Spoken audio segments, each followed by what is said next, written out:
Tunapohimizana amani, tuhimize na haki.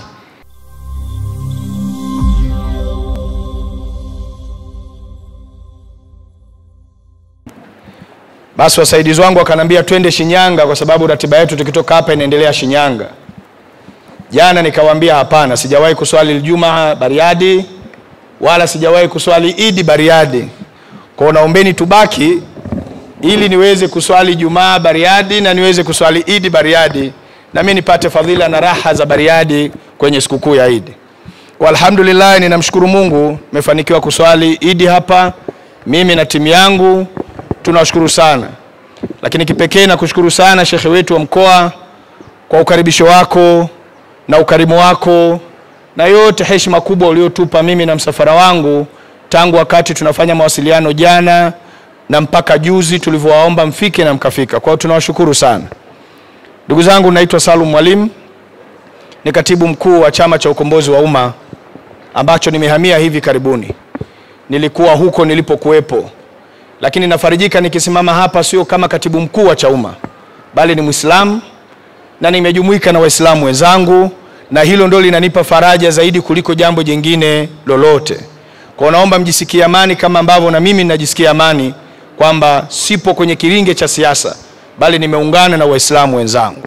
Waislamu tujitambue, Waislamu tujielimishe, na Waislamu tuwe na wivu na kiu ya kujiendeleza.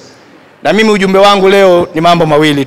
La kwanza, niungane na Sheikh katibu wetu wa BAKWATA wa mkoa kwenye hotuba yake ya amani. Na mimi naungana naye. Tuitunze amani ya nchi yetu, tuwe na wivu wa amani ya nchi yetu. Na bahati nzuri wakati anasoma ile hotuba ikanikumbusha hekima na busara ya Bwana Mtume Muhammad sallallahu alaihi wasallam. Waislamu huwa hatutumii nguvu, huwa tunatumia brain, tunatumia akili. Kikanikumbusha kisa cha Hudaibia na nitawaomba Waislamu mkakisome.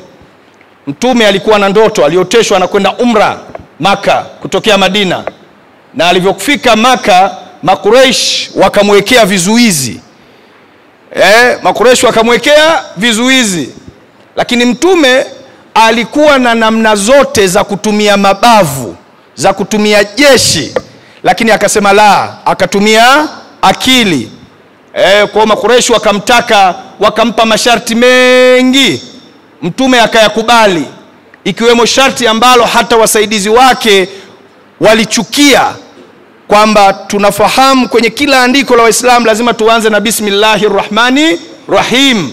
Yeye akamwambia tutaandika mkataba, lakini yeye akasema basi tunaanza na Bismillah. Akamwambia hapana, tutaandika mkataba, hatutoanza na Bismillahirrahmanirrahim, na wala wewe hatutokutambua kama mtume wa Allah subhanahu wa ta'ala. Lakini Mtume akakubali kwa sababu alitumia akili. Alijua nini anachokitaka. Na hatimaye Mtume pamoja na kujifanya dhaifu kwa wakati ule, akaja akaibuka mshindi mkubwa. Na ndio maana leo mamilioni ya Waislamu wako Maka, wanaendelea na hija. Hiyo isingewezekana kama Mtume asingetumia akili. Na ndipo Mtume anapotufundisha kwamba Waislamu mambo yetu sio kila wakati maguvu, lakini hebu tutumie akili.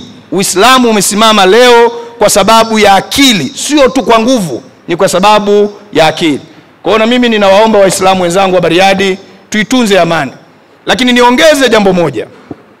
Tunapohimizana amani, tuhimize na haki. Na nitumie nafasi hii niwaombe wale wote watahusika kusimamia uchaguzi wakatende haki.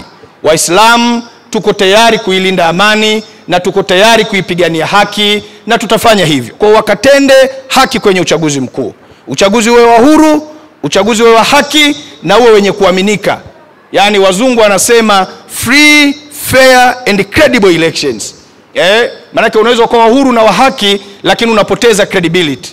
Kwa ninawaomba sana wale wote wenye wajibu wa kusimamia uchaguzi, tutaihubiri amani, lakini tutaihubiri na haki kwao, ili wafanye uchaguzi wetu uwe mzuri. Tumalize uchaguzi tukiwa wamoja, tumalize uchaguzi tukiwa watu ambao tuko tayari kuiendeleza Tanzania yetu. Na niwaombe Waislamu wa Bariadi wote, msiache kushiriki uchaguzi. Nendeni mkachague viongozi ambao watasimamia maendeleo yenu. Nendeni na nyinyi wenyewe mkagombee. Msijiweke nyuma Waislamu. mkasema labda ni kwa ajili yao. Hapana, nendeni mkagombee udiwani, nendeni mkagombee ubunge, nendeni mkagombee urais. Na tuwe tayari kusaidiana, tuwe tayari kushirikiana, tuwe tayari kupeana kila mawazo na fikra za kuhakikisha kwamba tunashinda.